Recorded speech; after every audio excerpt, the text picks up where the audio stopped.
Can you hear me? If so, just type yes in the chat so we get indication that the audio and visual are working fine, please.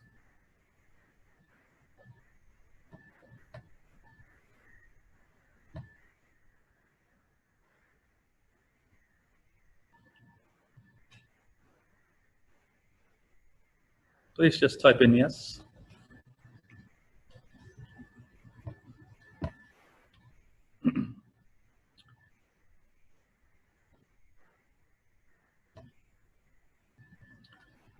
First, I would like to welcome all our participants to today's Experts Bulletin. My name is Mahmood Abdul Ghaffar. I am an analyst here at the Bahrain Center for Strategic International Energy Studies.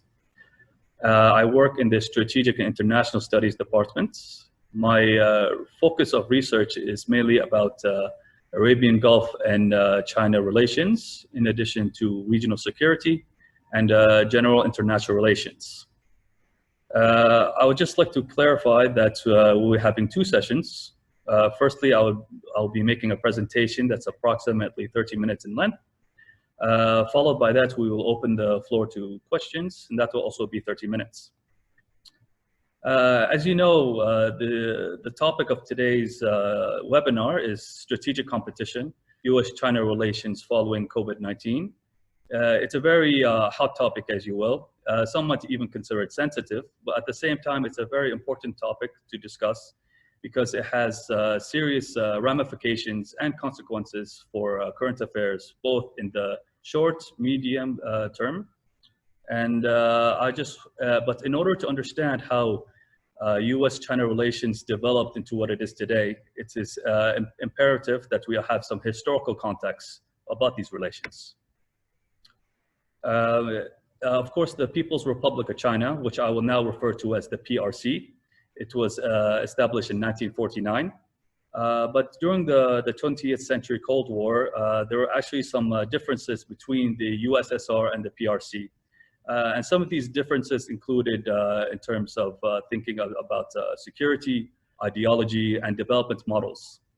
And in 1969, relations between the USSR and the PRC deteriorated as there were border skirmishes that occurred between both countries.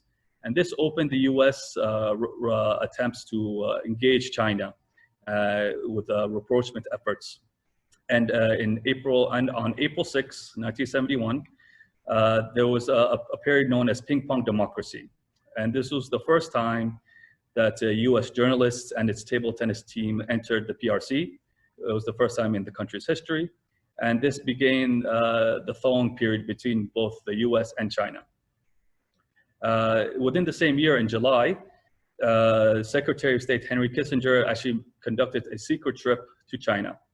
It was also during this year that the UN recognized the PRC and it reverted the United Nations Security Council seat back to the PRC, which was previously held by Chiang Kai-shek's Taiwan since 1945. And Kissinger's trip also was preluded the historic trip that followed a year later when President Richard Nixon visited China. During his trip, he spent approximately 8 days in the country, and he met with various Chinese officials, including Chairman Mao. During this trip, he signed the Shanghai Communique with Premier Zhou Enlai. And this document actually paved the way for normalizing US-China relations. In 1979, President Jimmy Carter acknowledges China's One China principle. And as a result, they severed ties with Taiwan, but they maintained business and cultural ties with the island country. In 1979 as well, Chinese Vice Premier Deng Xiaoping visited the US for the first time, and he was a key figure that ushered in economic reforms into the country that set precedent for China's economic development. If you fast forward to the new millennium, in October of 2000, former US President Bill Clinton signed in the US-China Relations Act. And this solidified permanent trade relations between the US and China. In addition to that, this act as well paved the way for China's membership into the World Trade Organization. And China's membership into this organization is very important because it allowed China access to new trade partners it had not witnessed before. And also its membership into the WTO as well helped lifted 400 million Chinese citizens out of extreme poverty, which here is defined as living on less than $2 per day. And just to show how much of an impact China's WTO membership had, we'll do a slight comparison. In 1980, US-China trade amounted to $5 billion, and by the time in 2004, trade level between the two countries reached $231 billion. And by 2006, China surpassed Mexico as the US's second largest trading partner right after Canada. In September 2008, China officially became the largest holder of US treasuries, surpassing Japan, and approximately holds 600 billion worth of US debt. This goes to show that there was growing interdependence between the US and China. And by the time of the financial crisis in 2007 and 8, the US began expressing concerns of economic imbalances with China. In terms of shifts of relation, there has been development since the financial crisis. In August 2010, China officially became the world's second largest economy, surpassing Japan, with an economic value of $1.33 trillion in the second quarter of 2010.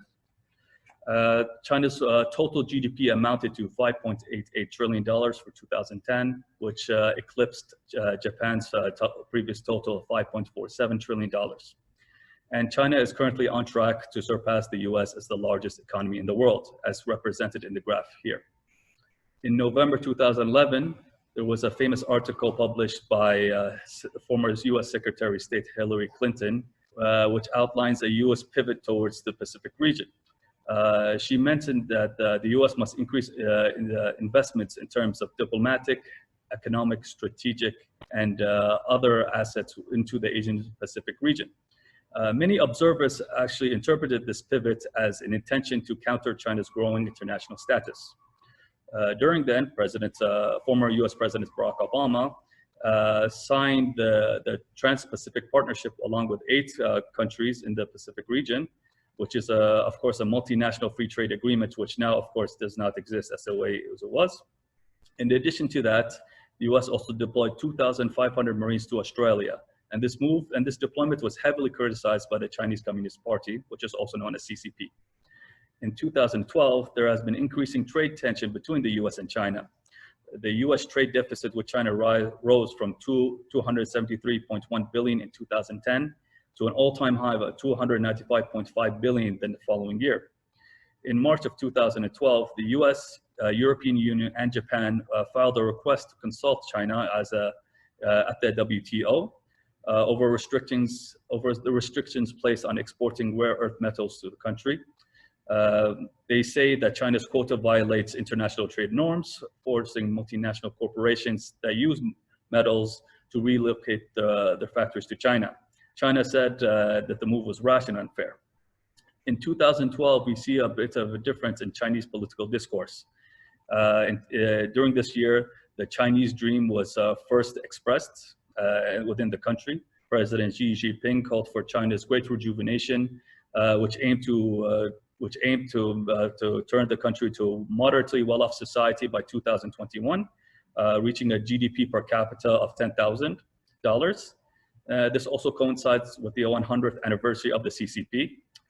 In addition to this dream as well, the country stipulated a modernization goal of China becoming a fully developed nation by 2049, which also coincides with the 100th anniversary of the People's Republic of China. There have been many interpretations about China's dream. There have been agreements and disagreements, of course, but the basis of the Chinese dreams is found within 4 foundations. It is a strong China in terms of economic, politics, diplomacy, scientific advancements, and military. Civilized China, which aims for equity and fairness, a rich culture and high morals. Harmonious China, which aims to find amity among social classes. And as well as beautiful China, which promotes a healthy environment and low pollution. in 2013, the Belt and Road Initiative was announced by China and adopted a few years after that. This will be one of the primary mechanisms for China to realize its dream. It is essentially an infrastructure development and investment scheme that will invest in over 70 countries, and the total investments will amount to around $2.9 to $6.3 trillion. It all depends on which source you're asking, but consultancy firm McKinsey estimated that the BRI investments will reach around $5.2 trillion by 2030. Initially, many countries welcomed the BRI. It was an initiative that promoted development in many developing countries. But more recently, the reception towards the BRI has been more mixed, especially from the US. It proposed actually a free and open Indo-Pacific strategy to counter the BRI. And the US officials have articulated that this strategy is built upon three pillars: security, economics, and governance. When it comes to the strategic competition, this is a term that we have not heard for quite some time, actually. But it's very much relevant today. But its foundations actually predate more than a decade ago, because in 2007, China began increasing defense spending, and in 2007 alone, it increased defense spending by 18%, eclipsing the total $45 billion worth of defense spending in that year. On average, China increased its military expenditure by 15% a year, starting from 1990 to 2005.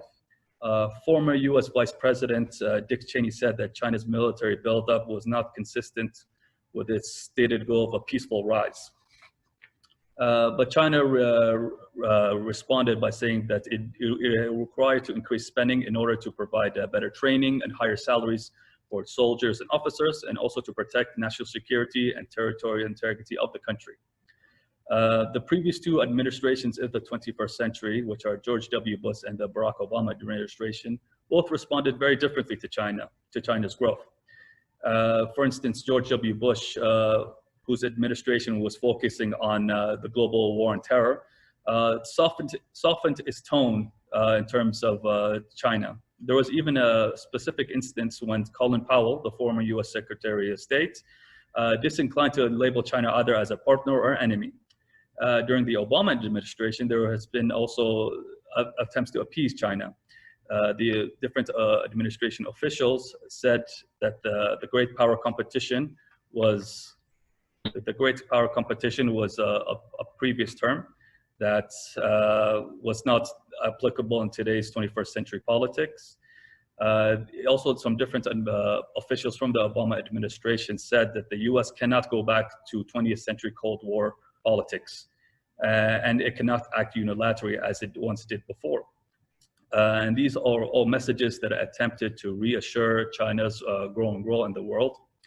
But in reality, the Obama administration implemented some policies that contradicted some of these statements. For instance, it strengthened resolution with its Asian allies. In addition to that, it restructured its military power to project power within the Asian Pacific region. And as I mentioned before, it also signed the Trans-Pacific Partnership.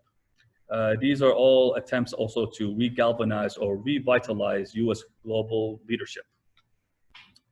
But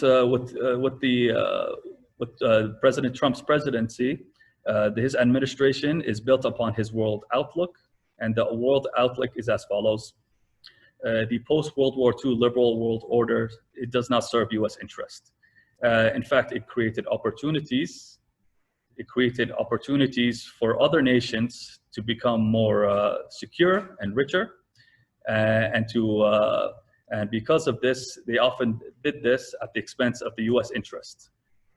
This outlook was actually communicated very well in his opening inauguration, and is constant, and it's always repeated by different officials within his administration.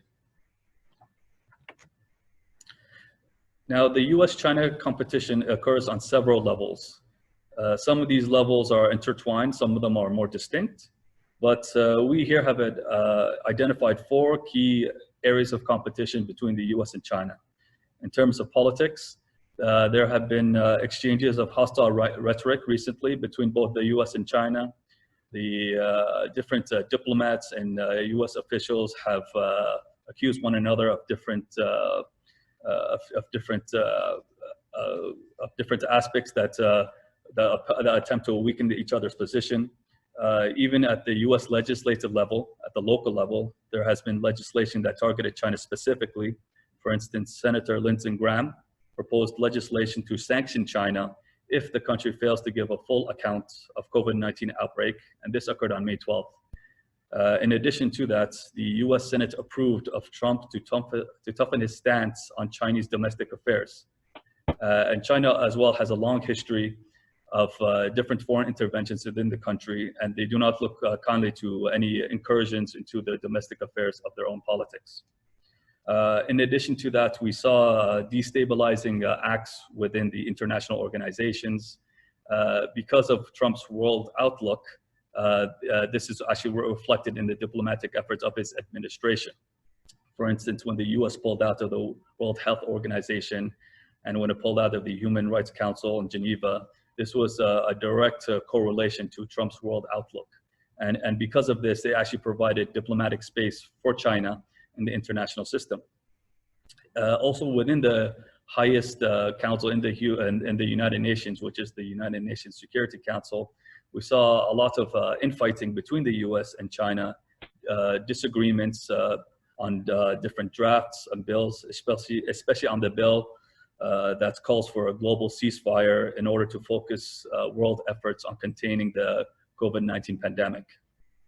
On the economic sphere, of course, there's the prolonged trade war and the imposing tariffs on Chinese goods and retaliation by China of imposing tariffs on US goods. In addition to that as well, the US has been attempting to decouple some of its economy from China. Recently in May, actually, US Secretary of State Mike Pompeo announced of a $12 billion investment in Taiwan. This investment will focus mainly on chip development, system on chips. And these are very highly sought after components required for technological advancements.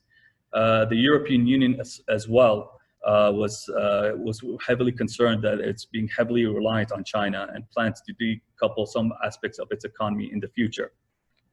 In terms of the technological front, this has been a very unique development in the 21st century. As many of you know, 5G, or it's the 5th generation of mobile internet, and artificial intelligence are two very important technologies of this new millennia, because these technologies in nature are very disruptive. And if they are implemented in such a way, they can change multiple industries quite rapidly.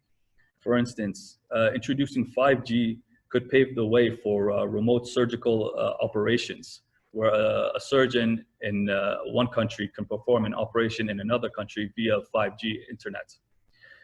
Artificial intelligence as well is also fundamentally has the capabilities to change how businesses are operated.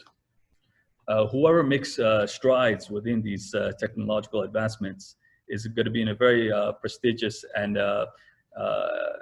position in the future, and can also induce a shift of balance of power in the geoeconomic sphere, because these technologies can actually usher in a revolution unwitnessed in the world since the Industrial Revolution. The US continues to lobby its allies in other states and sometimes pressures them to block contracts to Chinese telecommunication companies to develop their 5G network. And this has been on the front lines or on the headlines of many different news outlets for the past few years.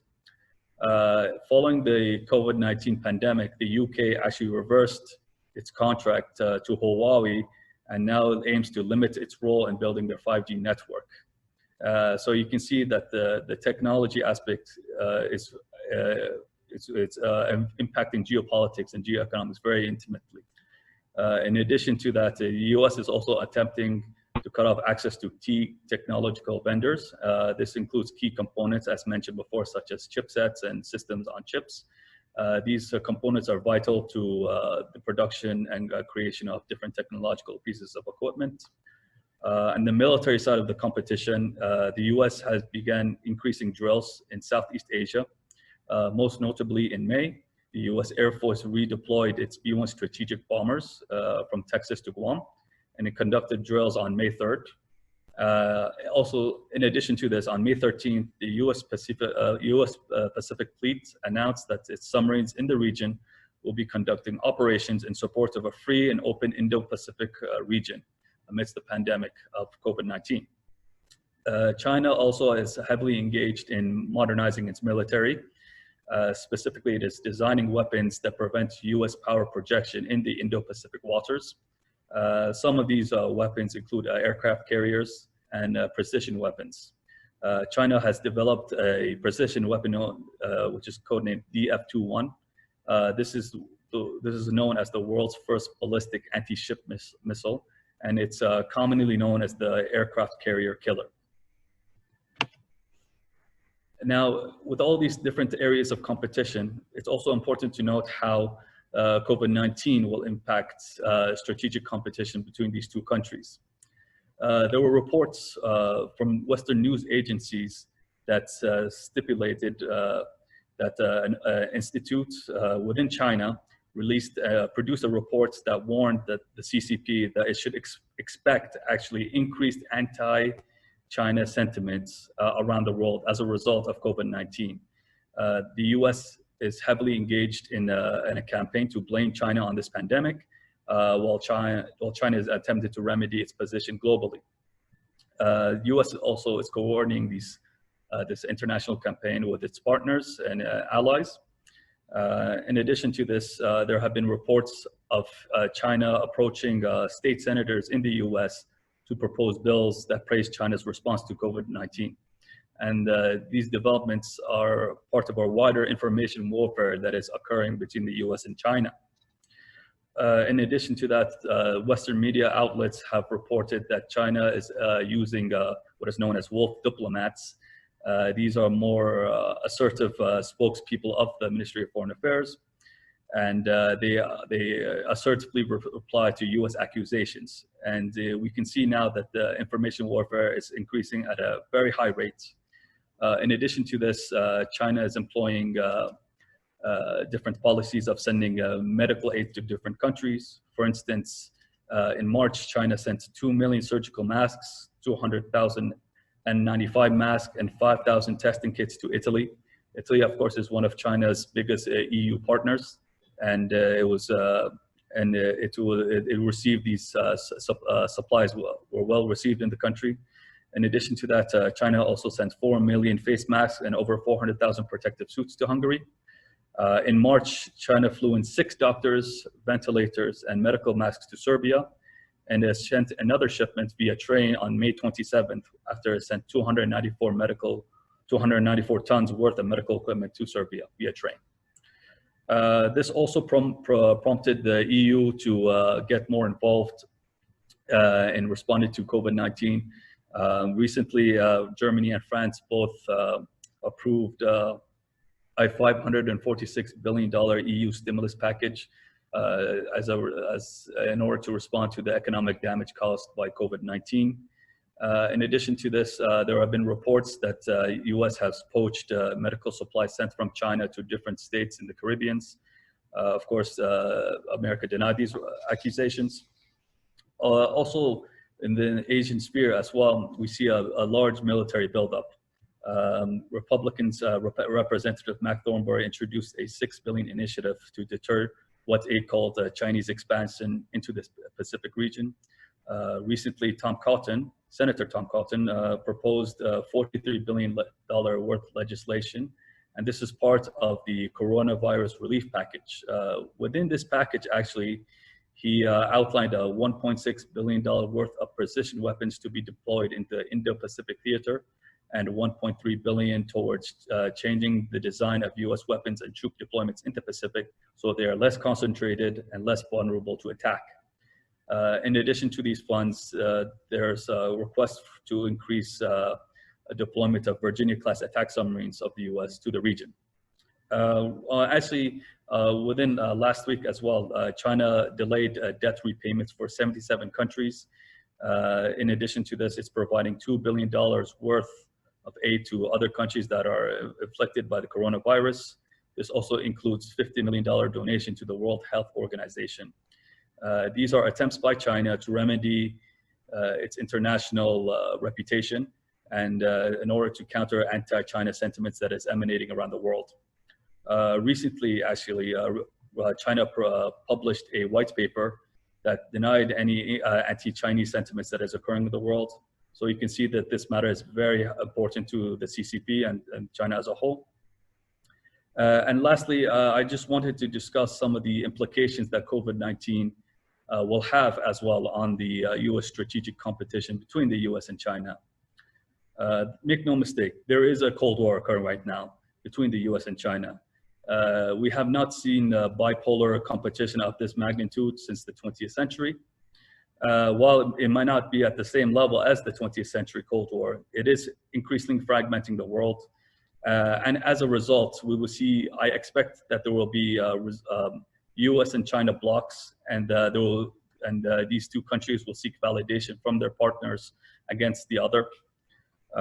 In addition, this competition will test the current international liberal world order, and it will likely increase the anarchy that's witnessed in the international order already.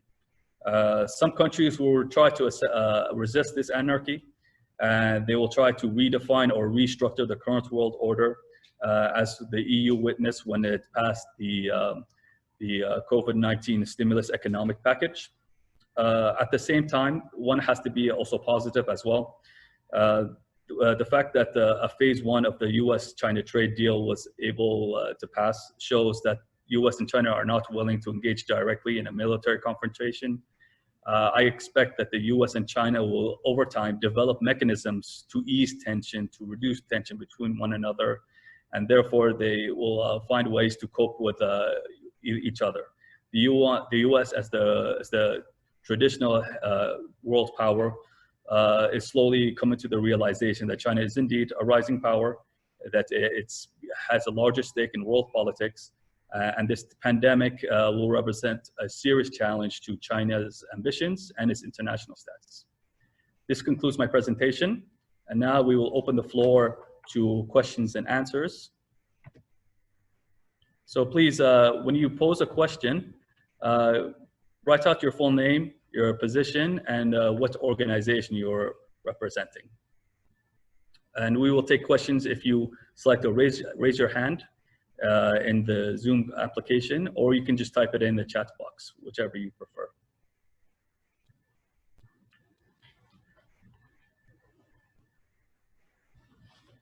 Oh, I see a lot of questions already.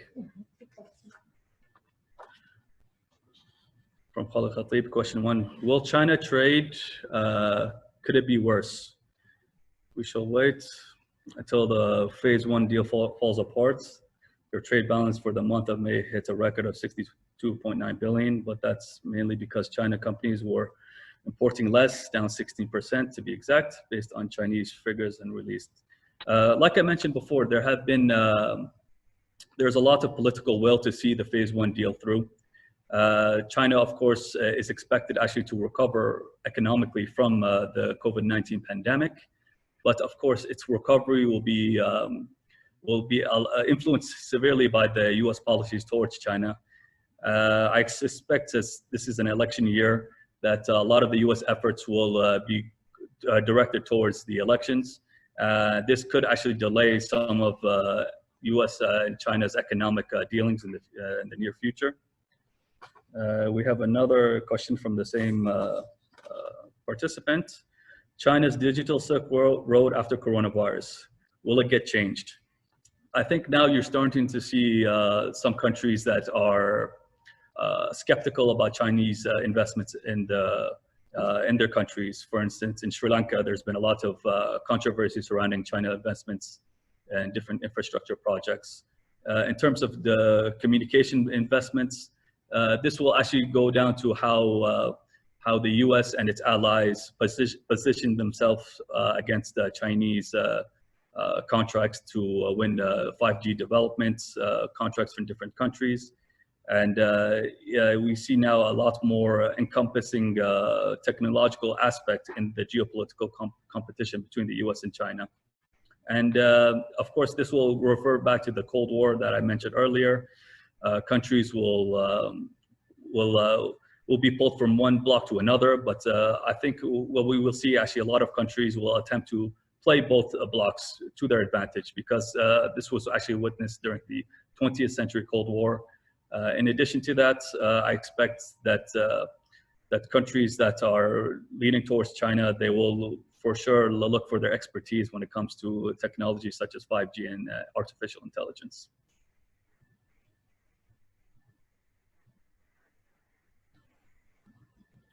Yes, you're muted. We cannot hear you. Hello. Hello. Yes. Hello. Assalamu alaikum. Assalamu alaikum. Thank you, sir, for this, interesting and informative, especially the historical part. Now, don't you think the world, according to what I'm receiving from United Nations report, don't you think that the world post COVID-19 pandemic will be different than the previous one? So my concern now here, or why I'm saying that, we are now involved as a United Nations active member, on the major group for sustainable development, and reforming something called UN 75 Zero Draft Declaration for reforming United Nations, and which will be hopefully by September it will be announced. So do you think we need to step in decoupling our economy and reforming? Because I think we call it, the Cold War or the unilateral or whatever. But I think what China's doing is quite brave, that they are fighting for their own right, for their own, interest. So don't you think that we need to have kind of this identity to step forward, to have a better economy, to better, sustainable development? What is your vision and what is your insight in these things? Thank you very much. Thank you very much for your question. It's a very deep question that also warrants its own presentation and study within it. Like I said before in my presentation, the world order was built following the events of the World War II. So naturally, the current world order will probably go into some form of restructuring, as you mentioned. This restructuring might actually be accelerated now as a result of COVID-19. Maybe some countries saw that these mechanisms, they're not dynamic enough to respond to the current affairs of the world. And make no mistake, many experts around the world say now that globalization is a reality as the sky is blue. It will be very difficult to fully decouple their economies from the global supply chain. But I do believe that many countries will start producing strategic products, such as especially medical equipment within their own borders as a precautionary effort. But I think to decouple completely from the global economy will be, it's not possible at this point. It's just the nature of human history. And we will see probably restructuring or reformations of the current international world order. Thank you. I have some questions here from Ghaffar from Venezuela. What could you consider what do you consider important after coronavirus in terms of economy? I think most people now, initially they're responding medically to the pandemic, and immediately after that, they will target economic recovery on a national level. But as we saw from the EU example, there is actually, they instigated that they had to recover on a continental level. And this can actually set a precedent that's saying, look, the current world order might have its issues, but this economic recovery will require collective action. And by collective action, it means more regional engagement. It doesn't have to be any permanent sort of level of engagement. It can be very specific for very specific tasks, such as economic recovery following COVID-19. Thank you for your question. In addition, what is China's role in the MENA region post-COVID-19? China is one of the largest trading partner of the Middle East. This is a reality. China is heavily engaged with different countries in the region from all different spectrums as well. China has relations with Iran, has relations with the different Arab Gulf states, with Egypt, with all the different players in the region. And eventually China will want to have a stronger access to some of the resources found within the Gulf, for instance, for energy. The Middle East also is a very vital maritime passage to continental Europe. So you will see a lot of Chinese investments in infrastructure projects, as we are seeing in Egypt. And I think that China really wants to increase its presence in a peaceful and conductive and productive member within this region. Thank you for your question. We have a question here from Eugenia Jace. What is your vision about the alleged Cold War if the Democratic Party wins the election in November? I think we see now in the local US politics that the China issue, or what the US considers an issue, it's a bipartisan issue. Both Republicans and Democrats, they are now responding very similarly to China. So I think even if this year's election there is going to be a Democratic president, we will see a continuation of similar policies targeting China. Then this is going to be most apparent within, or this will be most visible actually within the rhetoric of the different candidates as the elections approach. Thank you for your question. We hear here from Ahmed Raifi. What do you think the impact of COVID-19 pandemic will be on the Belt and Road Initiative? I think as I mentioned before, China is delaying its debt repayments for up to 77 countries. There's a lot of countries that feel that China's investments within their boundaries is it's a national security concern for them. But I think now China is showing more flexibility in terms of becoming more compassionate towards its countries that is investing in. It wants to make sure its international status is intact, and while also reducing anti-China sentiments that some countries are discussing. So thank you for your question. We have another question from Dr. Vivian from the Royal University for Women in Bahrain. Can China see Russia as an ally in the current regional balance of power? Actually, this is a very interesting question, because within the 2017 National U.S. Security Report, the report actually identified both China and Russia as strategic competitors to the U.S. So yes, within the U.S. strategic thinking, U.S. considers both of them as a strategic competition. But we've seen previously actually that Russia and China will engage in certain topics, and they might differ on certain issues. But because of the current status of the international world, there's a lot more anarchy, as I mentioned before. So sometimes these mechanisms, they're a lot more short-term and very specific towards a specific issue. So you will probably see a lot of cooperation in specific issues and some differences in others. And this is just the nature of the game, as we say, because the level of dynamism within the world now, it doesn't allow more permanent, soluble mechanisms to flourish. Thank you for your question. And now we have a question from Sadia Hussein, a consultant. What is China's relationship with Bahrain specifically? Bahrain and China have very similar relations with other Arab Gulf states. Recently, as back as 2017, if I'm not mistaken, Bahrain-China trade reached around $2 billion. And with this in mind, China has a very strong presence within Bahrain in terms of commercial assets. As many of you know, Bahrain is home to Dragon Mart, and they sell a lot of Chinese goods here. It actually created a very democratized level of commercial relationships with consumers. In other words, consumers can find different products at more reasonably priced because of Chinese imports. And as a result, Bahrain also signed on to be part of the Belt and Road Initiative.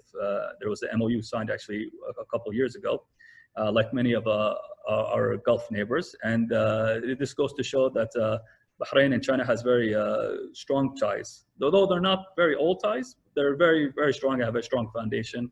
Even within University of Bahrain, there's a Confucius Center there where Bahraini students, or any student really, they can learn the Chinese culture, the Chinese language, and I expect these relationships, the relationship will develop over time. Thank you for your question.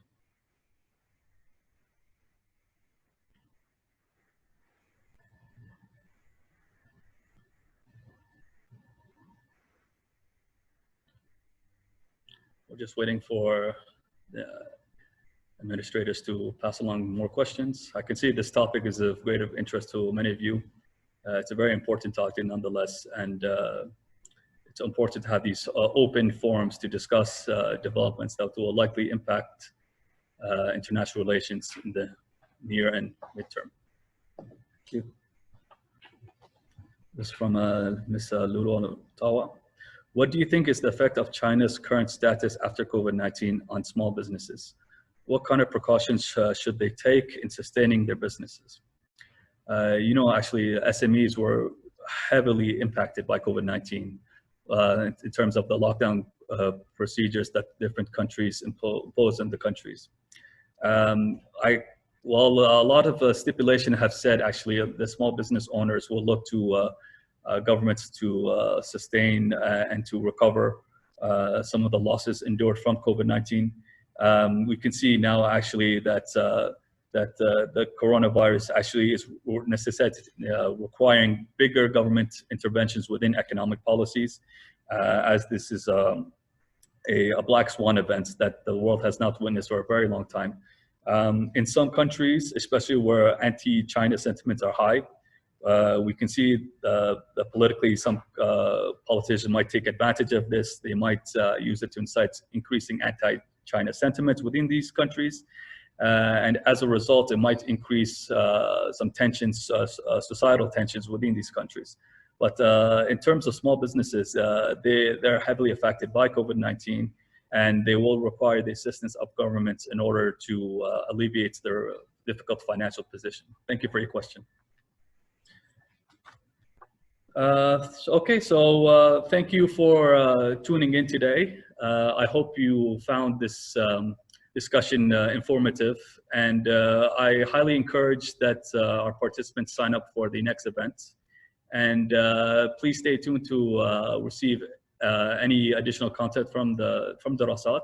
In addition, we will also be, if you like as well, you can send emails, questions pertaining to this topic, and we'll be happy to answer. So again, thank you for your time. Thank you for your attention, and we look forward to seeing you in the next event. Take care.